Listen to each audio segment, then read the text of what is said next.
शिवसेना मुस्लिम league बरोबर आणि काँग्रेस बरोबर ही गेली होती. त्या वेळच्या परिस्थितीनुसार ती शिवसेनेची भूमिका होती. राज ठाकरेंकडून उद्धव ठाकरेंच्या भूमिकेच्या समर्थनार्थ राजकीय वर्तुळात चर्चा.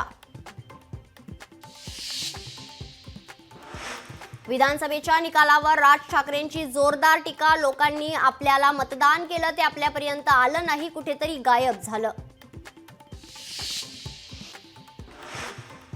विधानसभेचे निकाल अनाकलनीय. निकालानंतर संघाचे लोक म्हणाले, इतना सन्नाटा क्यों है भाई. अजित पवारांचे 42 आमदार कसे निवडून आले. निवडून आलेल्यांचाही विश्वास बसत नाहीये. राज ठाकरेंचा हल्लाबोल.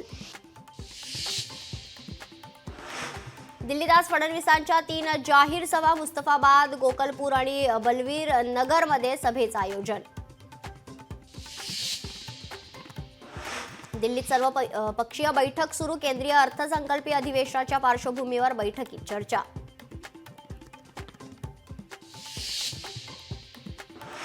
मुंबई पालिकेचा अर्थसंकल्प 3 फेब्रुवारीला सादर होणार. भूषण गगराणी पहिल्यांदाच अर्थसंकल्प सादर करणार. अर्थसंकल्पात मुंबईकरांसाठी अनेक सरप्राईज असण्याची शक्यता.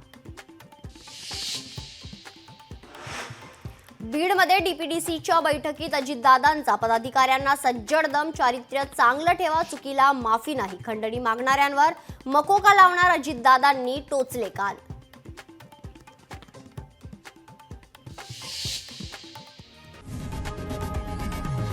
लोकशाही मराठी ऐका, पहा, जागरूक रहा.